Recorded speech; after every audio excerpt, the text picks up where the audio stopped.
Felipe Neto era a parte mais importante da live. Então, quem assistiu até aqui já viu o que é relevante do ponto de vista de notícia e de informação. O resto é baboseira.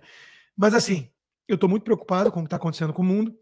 Você veja que Trump venceu, né, de uma maneira muito suspeita, levou a Câmara, levou o Senado, fez maioria no voto popular, fez maioria dos governadores, mas tudo isso muito suspeito.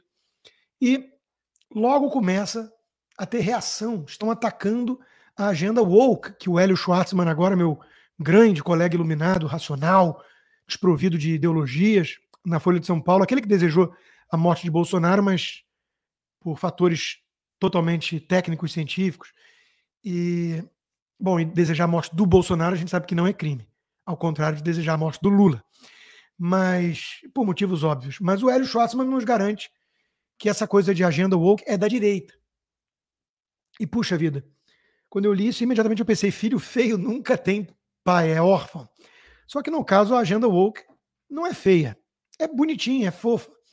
E está sob ataque desses nazistas, golpistas, taxistas, trumpistas, supremacistas brancos. Eles querem destruir a agenda de inclusão, diversidade, igualdade, que torna o mundo muito mais justo, belo. E aí, sobre isso, né, saiu a nova Miss Universo. Enfim, uma mulher, né, biologicamente falando, que para mim já é, obviamente, transfobia. Dentro de um padrão, historicamente falando, eu não vou emitir minha opinião subjetiva. Dentro de um padrão, digamos assim, considerada bonita, né, atraente, mas eu pergunto, e como ficam as baixinhas, gordas, de cabelo roxo? Por que elas não podem participar do concurso de Miss Universo e vencer? Só porque, eventualmente, não são tão bonitas? Sobre o conceito de beleza dos supremacistas brancos. Quem foi que disse que uma baixinha gordinha de cabelo roxo não é mais bonita que essa mocreia aí, né? Então, meus amigos, o mundo está acabando. O Richard Gere está certo de picar a mula dos Estados Unidos. Está faltando um monte de gente que prometeu, mas eles estão preparando a mala. Dá trabalho essa coisa de se mudar. Mas Oprah Winfrey, Taylor Swift, o Marco Ruffalo, um monte de gente tem que sair ainda, né? Porque onde é que isso vai parar? Estão resgatando, então, aquela visão do Roger Scruton, de que a beleza importa e de que isso é a beleza que importa.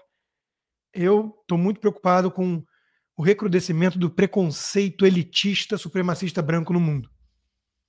Daqui a pouco vão voltar a fazer filmes como Rambo, Braddock, de masculinidade tóxica que fica influenciando a garotada, né? Em vez da garotada, enfim, ficar desenhando arco-íris e achando que é mulher e frequentando banheiro feminino, que obviamente seria um ato de inclusão. Então, eu estou muito preocupado com essa vitória do Trump, porque a gente já começa a ver sinais de deterioração dos padrões inclusivos da era pós-moderna.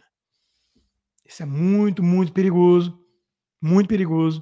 Daqui a pouco vai ter gente querendo liberar de novo o humor. Aí vai ter babaca aí, supremacista branco, fazendo live com ironia, com sarcasmo, contra nós, revolucionários woke. Isso é inadmissível, como diria Gilmar Mendes sobre a anistia, incogitável uma coisa dessas, incogitável. Pois bem, aqui temos um companheiro, Soldier Down, né? Um companheiro que foi abatido no esforço de levar a inclusão. Veja que ele veio falar que ele não é brasileiro, mas que o filme é maravilhoso, o melhor filme do ano, Fernanda Montenegro é a melhor atriz, aquele filme sobre o comunista companheiro Rubens Paiva. Aí vem um supremacista branco, bolsonarista, taxista, dizendo, Biel, tá na sua bio que você é de São José do Rio Preto, mas valeu o apoio ao cinema nacional. Quer dizer, foi pego, alguns vão dizer que foi pego na mentira, porque disse que não era brasileiro. Mas o que é a mentira e o que é a verdade? Tudo aquilo que fomenta e ajuda a promover a nossa causa de inclusão não pode ser considerado jamais mentira. No máximo, digamos assim, mentirinha boba. Aprendi isso com o Janones, grande companheiro, né? Então, o fato é que estão tendo que dar uma turbinada aí, porque acho que ninguém está querendo ver muito esse filme. A companheira Fernanda Torres disse que era para todo mundo ver, inclusive gente de direita, nessa hora, né? É verdade que ela passou 364 dias do ano demonizando a turma da direita, como eu faço sempre, mas nesse dia ela falou que era bom deixar essas coisas de política para trás e que o dinheiro de todo mundo, digo, a audiência de todo mundo era bem-vinda nos cinemas. E eu entendo ela, porque é preciso fazer um apelo contra o boicote, já que os filmes nacionais têm tido pouca audiência. Por preconceito. Preconceito. A turma prefere ficar vendo Missão Impossível, do Tom Cruise, em vez de ver filme que retrata os nossos queridos comunistas com lentes muito favoráveis, né? Como tem que ser para quem quer resgatar a história. Agora, dizem que não existe petista grátis. Né? Aí vem a Bárbara, do canal Te Atualizei, bolsonarista, né? Dizer que 2 bilionários levaram mais de 800 milhões de isenção fiscal. E fazendo aí uma alusão de que o governo vai lá e taxa as brusinhas da Shein. Pornográfico seria isso. Um dos bilionários é o Wesley Batista, aquele que era muito próximo do companheiro Lula, né? No primeiro governo. Muito, muito próximo mesmo, a ponto de, num gesto de caridade, mandar 300 milhões para o exterior, por fora, para não, enfim, para não chamar atenção, porque esses gestos de solidariedade precisam ser sem muita trombeta, como ensinou Jesus no Sermão da Montanha. Então, seguindo esses passos cristãos, Wesley Batista mandou 300 milhões por fora, para não passar por sistema nenhum e não ter os méritos disso, né, para o Lula e companhia no exterior. E agora ele voltou a frequentar inúmeras vezes o Palácio do Planalto e está tendo isenção fiscal e o escambau, porque é um governo republicano. E o Lula sabe separar as coisas. Ele vira e fala, eu tenho 300 milhões de motivos para agraciar um empresário desse, mas eu vou beneficiá-lo por motivos estritamente econômicos e republicanos. E isso está explicado. Qualquer um que acha que existe algo a mais para ver aí, algum caroço nesse angu, é obviamente um paranoico teórico da conspiração. E você sabe que aqui nessa live nós não gostamos desse tipo de gente. A Globo também. A Globo ficou em terceiro lugar, né, na lista de empresas que recebem mais benefício fiscal. E tem gente falando, pô, o que a Globo tem a ver com isso? Né? Já um grupo rico, né? E, enfim, uma empresa de mídia, não exporta nada, tecnologia para ser ajudada dessa forma. Gente, Globo é o último bastião do jornalismo profissional sério que restou no país. Se não fosse Daniela Lima, Vera Magalhães, Miriam Leitão, Merval Pereira, Guga Chakra, oi Guga, e companhia, vocês iam acreditar no que seus olhos veem. Vocês iam acreditar no que a lógica leva a concluir. E onde ficaria a curadoria do jornalismo profissional para dizer que o que os seus olhos enxergam e o que sua lógica conclui estão absolutamente equivocados? Que o certo é o que a Globo diz junto com a STF. Então, é muito importante, eu diria assim, um gesto de proteção da democracia. Você fazer uma remessa, colocar uma enxurrada de recursos nos cofres da Globo Lixo, da Globo News. E com isso, proteger o nosso país, a nossa democracia. Todos aqueles que assinaram aquela carta pela democracia, tem uns ou outros aí titubeando, com medo, Armínio Fraga, Mendonça de Baixo, são frágeis, não são ponta firme. Ponta firme não está com medo. E daí que a economia está indo para o saco? E daí que o Brasil está próximo da China, do Irã, da Rússia, e o Ocidente está olhando meio torto? E daí quem precisa? Quem precisa do Ocidente? E se o Brasil virar Venezuela? Oh, qual o problema? Não para nós companheiros petistas, revolucionários. Não há problema. Só se você resolver trair, criticar o sistema, aí não acaba bem. Mas enfim, a turma de livro de detetive fala, siga o dinheiro. Mas é besteira seguir o dinheiro. Porque eles projetam na esquerda aquilo que eles enxergam diante de um espelho. A esquerda faz tudo por altruísmo, por amor à causa, pela justiça social. No processo, acaba recebendo muito dinheiro. Tipo, o imitador de focas. 14 milhões de reais de isenção fiscal do governo. E ele condena, mesmo assim, um acúmulo exagerado de capital. Veja que é possível ser nobre mesmo com toda essa vantagem do governo. Ele recebe 14 milhões de reais de benefício fiscal do governo, mas é contra o acúmulo de capital dos outros. Ele gravou uma vez ou outra aí uns vídeos. Pode-se entender que era uma fase de deslumbre. Né? Gastei 40 mil reais na noite, não sei o quê, a minha piscina. Algumas pessoas podiam achar que isso é uma pessoa deslumbrada, tipo a Janja, que estão dizendo aí que ela é deslumbrada. Né? Mas ela mesmo disse que ela, coitada, não tem um cartão corporativo para pagar as contas dela. Os vestidos, a sandália da Hermès de 5 mil, a bolsa de 10 mil, ela não tem um cartão corporativo do governo para isso. Ela precisa pagar. Com o suor do trabalho dela, que... Qual é? Eu não lembro para defendê-la nesse momento. Visitadora de presidiário. Mas não sei se foi assim que ela fez fortuna. Então, deixo aqui em branco como que a Janja tem dinheiro para pagar essas bolsas Hermès, essas coisas. Mas, coitada, ela não tem um cartão corporativo, gente. Então, o Brasil não é um país justo ainda. O imitador de focas, do cabelo colorido, ele recebe muito dinheiro do governo, mas ele entrega de volta em militância, por altruísmo. Vamos parar com esse papo de seguir o dinheiro, isso não tá legal, tá? O Joaquim Teixeira disse, ele é um cara sério, né? O Joaquim Teixeira eu gosto porque é um cara sério também que faz análise.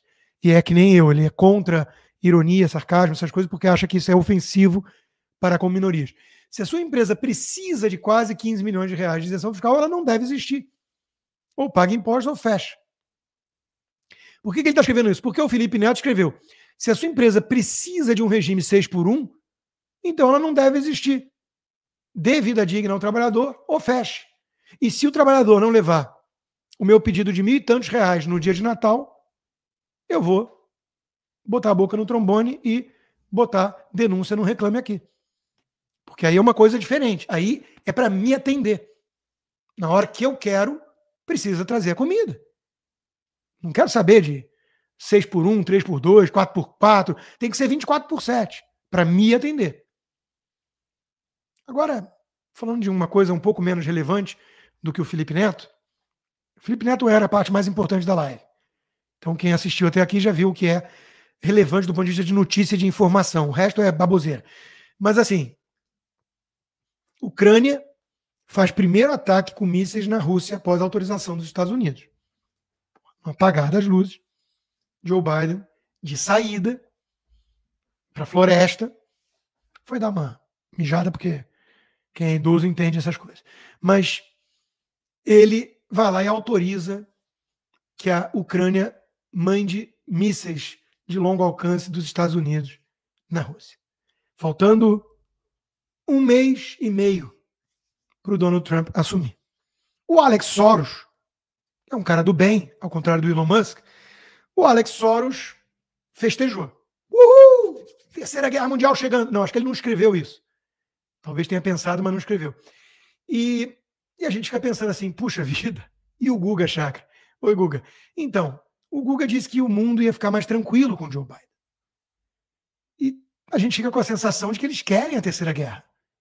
Mas é só uma sensação, porque trata-se de um xadrez 4D que nós, réis mortais, não somos capazes de compreender. Então, tudo bem, nos 4 anos de Trump houve paz no mundo, mas o Trump era do mal. Basta ver os tweets dele. Agora, nos 3 anos e meio, quase 4 anos de Joe Biden, teve o Talibã tomando de volta o Afeganistão, a Rússia invadindo a Ucrânia e está em guerra até hoje, o Hamas, o Hezbollah e o Irã contra Israel. Mas tudo isso é parte de uma estratégia de longo prazo para poder chegar à paz. Então, nesse intuito pacifista, o Joe Biden virou e falou: senta o ferro na Rússia, mesmo que a Rússia tenha autorizado como resposta o uso de armas nucleares. Tudo isso faz parte de uma estratégia pacifista, democrata, dos adultos no salão. E quem duvida dessa brilhante estratégia, que veja Dr. Strangelove. Está tudo lá. Inclusive, na hora que um começa a brigar com o outro, teve que vir uma interferência de cima e falar: parem de brigar, estamos numa sala de guerra.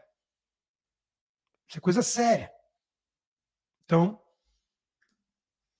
a Ucrânia já está atacando a Rússia com esses novos mísseis de longo alcance que foram autorizados pelo governo americano.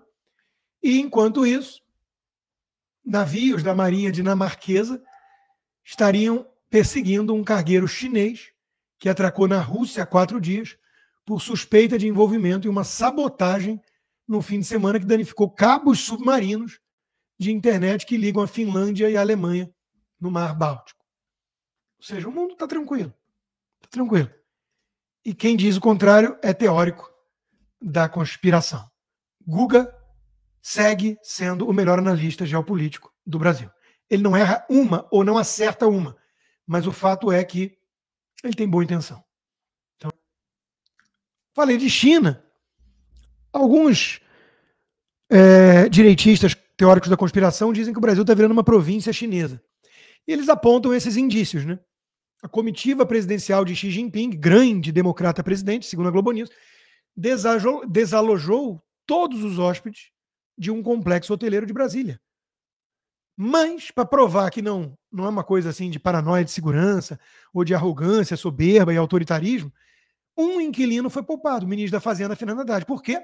Porque é o grande artífice e arquiteto do plano econômico do Brasil que a China aplaude. Porque, obviamente, a China tem interesse que o Brasil afunde. Mas, dentro desse contexto, né, o Fernando Haddad foi poupado e ficou lá junto com os chinesinhos todos. Inclusive, já saíram boas ideias disso. O Brasil estuda emitir títulos de dívida em moeda chinesa.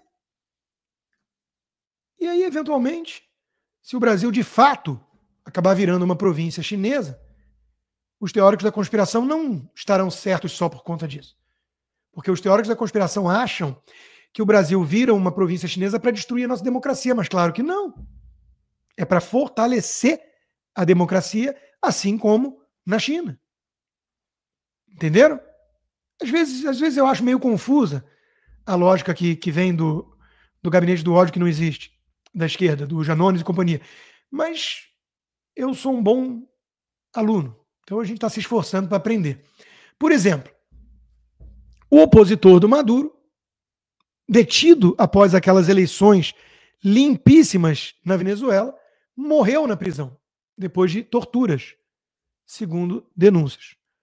O presidente Bolsonaro diz nem um pio dos deuses da democracia e nem dos arautos dos direitos humanos de organizações mundo afora, é tudo coincidência.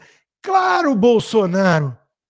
Os deuses da democracia, e eu não sei se eu captei alguma ironia, sarcasmo, mas são mesmo deuses da democracia? Ou você olha para o Alexandre de Moraes e não vê um deus da democracia? Um Flávio Dino, um Gilmar Mendes? São deuses do Olimpo democrático. Eles têm mais o que fazer do que ficar denunciando ou falando de Maduro. Eles estão salvando a democracia brasileira.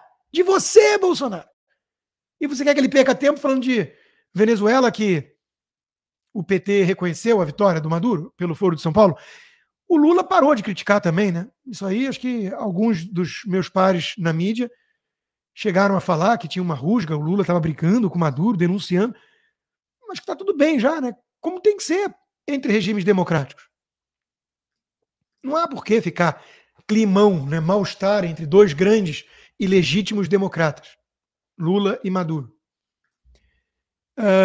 Aí vem essas notas do X, são a coisa mais fascista que eu já vi, porque permite que pessoas comuns tenham opinião e não só agências de checagem que são os nossos iluminados jornalistas, né? Então, Lula, com poder de mobilização, conseguiu reunir no Rio de Janeiro quase todas as lideranças mundiais. É o cara. Aí vem essas notas fascistóides dizendo que a decisão do G20 foi tomada lá no governo Bolsonaro. Tá, mas e daí? Quem recebeu foi o Lula. Quem apertou a mão foi o Lula. Inclusive do Javier Milei, que teve que ceder aos encantos do Lula, nosso guia, e veja a cara de satisfação. Veja que até o coração gélido de um cara da extrema-direita libertária, como Milei, nessa hora se aquece.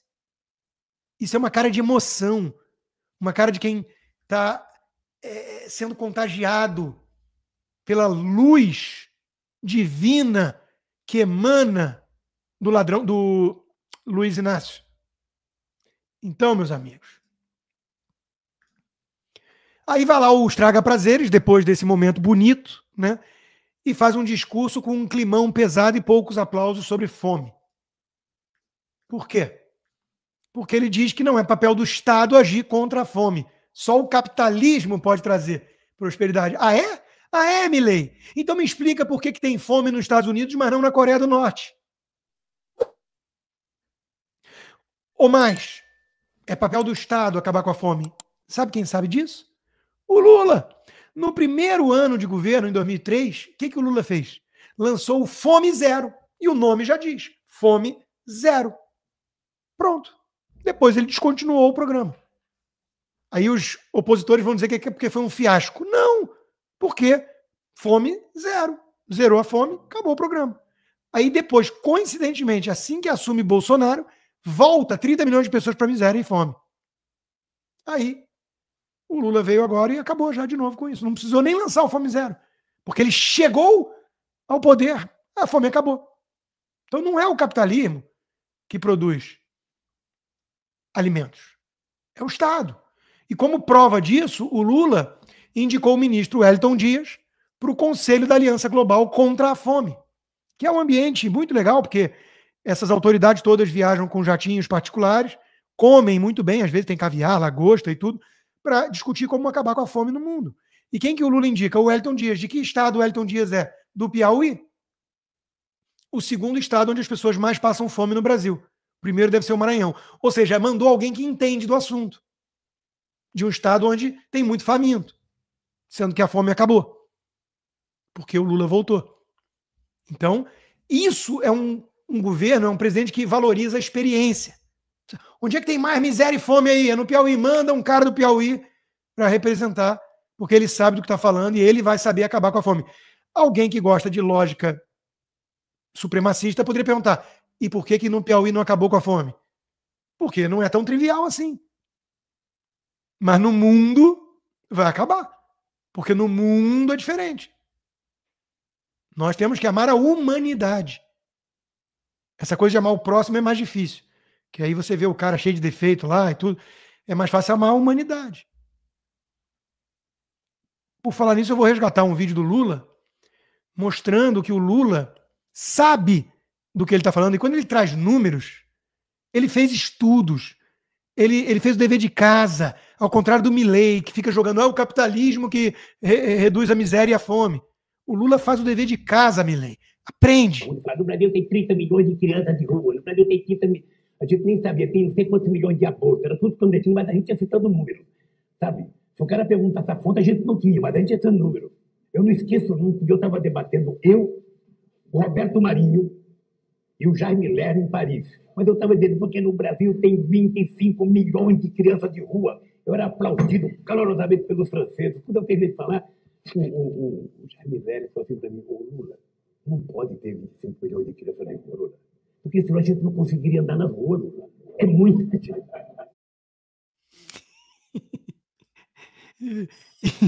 Bom, olha só.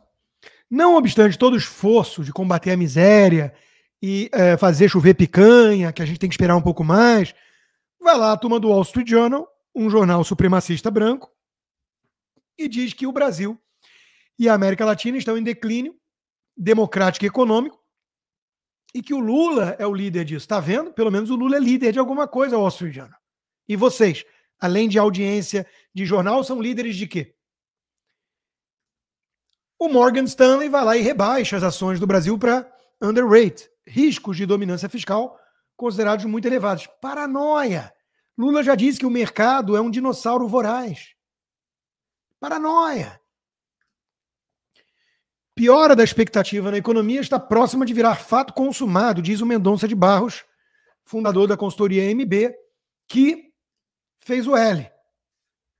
Declarou voto no Lula no segundo turno. Ou seja, tá muito apressadinho. Confiou no Lula. E agora já tá com medo, que nem o Armínio? Pelo amor de Deus, dê tempo ao moço. Dê tempo. O trabalho de recuperação de um país devastado pelo Paulo Guedes exige uns 14, 15, 30 anos. Dirceu sabe o que está fazendo. Então, muito alarmismo, muita paranoia. Deixa a economia vai pro ralo, mas depois, eventualmente, melhora. Pergunta aos cubanos se não tem melhoras esporádicas. Recuperações judiciais têm alta de quase 40% no ano, diz a Serasa Experian. Eu acho que essa Serasa Experian deve ter sido comprada por algum bolsonarista. Então tá aí o gráfico das recuperações judiciais aumentando. São empresários afoitos. Não estão conseguindo fechar o mês, não estão conseguindo pagar os funcionários. Calma, porra. Tem subsídio do Estado para isso. Se você não consegue, o problema é seu. Quem mandou não ser amigo do rei, quem não mandou fazer campanha pro Lula. Então é só estar bem antenado as coisas como elas funcionam.